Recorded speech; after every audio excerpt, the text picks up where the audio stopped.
ചേച്ചി എന്താ ശിവാൻ ചേച്ചി എനിക്ക് അന്നൊരു ക്യൂടെക്സ് ചേച്ചി പകുതി ഉപയോഗിച്ചിട്ടാ തന്നെ അതില്ലേ അതിപ്പോ കാണാനില്ല. അത് അന്വേഷിച്ചുള്ള വരവാണ് ഇത്. അപ്പൊ ചേച്ചി എടുത്താണ്, അതുകൊണ്ടാ ചേച്ചി ചാടി കയറി സംസാരിക്കുന്നത്. എന്റെ പൊന്നു പറു, ഞാൻ ഇവിടെ മനസമാധാനത്തോടെ കിടക്കുവാണ്. വെറുതെ ചൊറിയാൻ വന്ന് അതിനെന്റെ വാലിരിക്കണം മൊത്തം കേൾക്കും. എന്നാ പിന്നെ ഞാൻ അമ്മൂമ്മ അടുത്ത് പോയി പറയും ചേച്ചി അടുത്ത് എന്തെങ്കിലും ചോദിക്കാൻ പോകുമ്പോഴത്തേക്ക് ചേച്ചി ഫോണിൽ നോക്കിക്കൊണ്ടിരിക്കാന്ന്. പൊന്നു പറു, ചതിക്കല്ലേ. ചേച്ചിയുടെ മുത്തല്ലേ ചക്കരയല്ലേ. ഞാനേ ഇവിടെ അത്യാവശ്യ കാര്യം ഫോണിൽ സെർച്ച് ചെയ്തുകൊണ്ടിരിക്കുവായിരുന്നു. നീ വേണമെങ്കിൽ സൈഡിൽ കിടന്ന് നോക്കിക്കോ. അങ്ങനെ വഴിക്ക് വാ.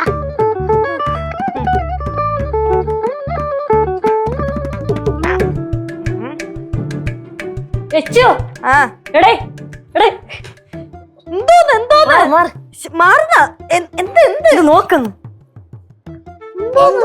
കൊല്ലോ മനുഷ്യനെ. ഇതിനിങ്ങനെ കിടന്ന ഓവറാക്കണ മനസ്സമാനത്തോടെ കൂടെ കിടക്കുക. പിന്നെ മേത്ത് കയറി കിടന്നു കഴിഞ്ഞാ എടേ ഇതെനിക്കൊരു കാര്യം പറയാൻ വന്നതല്ലേ. എന്നാ പിന്നെ പറ. ഓ അവക്കാണ് ധൃതി. എടേ ഇത് നോക്ക് നീ.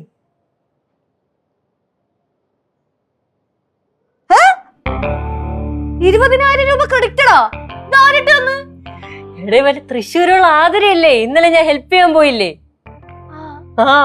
അവളിട്ടുന്ന പൈസ എടേ. പൈസ ആദ്യം അക്കൗണ്ടിൽ വന്നപ്പോഴേ ഞാൻ അന്തം വിട്ടുപോയി. പിന്നെയാണ് മനസ്സിലായത് ഇവളാണ് അയച്ചതെന്ന്. ഉടനെ തന്നെ ഞാൻ അവളെ വിളിച്ച് എന്നിട്ട് ഞാൻ പറഞ്ഞു എനിക്ക് പൈസ ഒന്നും വേണ്ട, ഞാൻ തിരിച്ചിടുന്നു. ചുമ്മാ മണ്ടത്തരൊന്നും കാണിക്കല്ലേ അമ്മായി. കിട്ടിയ പൈസ ആരെങ്കിലും തിരിച്ചു കൊടുക്കുവോ? അപ്പൊ അവള് പറയല്ലേ പൈസ തിരിച്ചിട്ട് തരാണെങ്കിൽ അതോടെ നമ്മൾ തമ്മിലുള്ള ബന്ധം തീർന്നു. എന്നാ പിന്നെ തിരിച്ചു കൊടുക്കണ്ട അമ്മായി, ബന്ധമല്ലേ വലുത്. എനിക്ക് തോന്നുന്നതേ പരിപാടി നടത്തിയതിൽ ചിലപ്പോ പ്രോഫിറ്റ് കിട്ടി കാണുമായിരിക്കും. അതുകൊണ്ടാണ് അമ്മയ്ക്ക് പൈസ തന്നത്. അത് ഞാൻ ചോദിച്ചു. അവക്ക് വലിയ ലോസ് ഒന്നും സംഭവിച്ചിട്ടില്ല. മാത്രമല്ല അവൾ അങ്ങനെ അനാവശ്യമായിട്ട് പൈസ ചെലവാക്കണ ആളൊന്നും അല്ലേ. അതുകൊണ്ട് ഒന്നും കിട്ടാതെ അവൾ എനിക്ക് പൈസ അയച്ചു തരൂല. അങ്ങനെയാണെങ്കിൽ ആ പൈസ കയ്യിലിരിക്കട്ടെ. എന്തായാലും അമ്മായി കഷ്ടപ്പെട്ട പൈസയല്ലേ. ശരിയാണ്, ഇരിക്കട്ടല്ലേ. ഫ്രീ ആയിട്ട് കിട്ടിയതൊന്നുമല്ലല്ലോ, പണിയെടുത്തിട്ട് കിട്ടിയതല്ലേ. അപ്പൊ കുഴപ്പമൊന്നുമില്ല, ഇരിക്കട്ടെ. പ്രതീക്ഷിക്കാതെ കിട്ടിയതല്ലേ, അതുകൊണ്ട് ഇച്ചിരി പോയെന്ന് പറഞ്ഞോണ്ട് കുഴപ്പമൊന്നുമില്ല. മനസ്സിലായില്ല. മനസ്സിലാക്കി തരാം. നമ്മളെല്ലാരും കൂടെ ഒരു വണ്ടിയൊക്കെ പിടിച്ച് സിനിമക്കൊക്കെ പോയി ഫുഡൊക്കെ കഴിച്ചിട്ട് തിരിച്ചു വരാം. അവള് പറയുന്നതിലും കാര്യമൊക്കെ ഉണ്ട്. അധികം പൈസ ചെലവൊന്നുമല്ലല്ലോ. കൂടി വന്നൊരു 5,000-6,000 രൂപ അത്രല്ലേ ചെലവാകുള്ളൂ.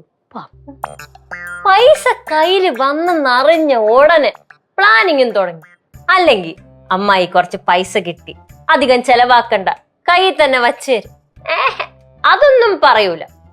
ഇവിടെ പൈസ കിട്ടിയെന്ന് വന്ന് പറഞ്ഞതാണ് ഞാൻ ചെയ്ത തെറ്റ്. കൊള്ളാടെ. എന്തായാലും പ്ലാനിങ് നടക്കട്ടെ. എന്തായാലും എന്ത് നടക്കാൻ പോണേ. അങ്ങോട്ട് പോട്ടെ. നടക്കട്ടെ നടക്കട്ടെ. എന്തൊരു സ്വഭാവം ഇത്. ഇച്ചിരി പൈസ അറിഞ്ഞപ്പോ അറിയാതെ അങ്ങ് പറഞ്ഞു പോയതാ. നിർബന്ധമൊന്നും ഞാൻ പറഞ്ഞില്ലല്ലോ. സാരില്ല, പോട്ടെ. ഇനി കൊറേ ചെല്ലങ്ങോട്ട് കുമ്മായിന്ന് വിളിച്ചോണ്ട് ഇനിയും കിട്ടും.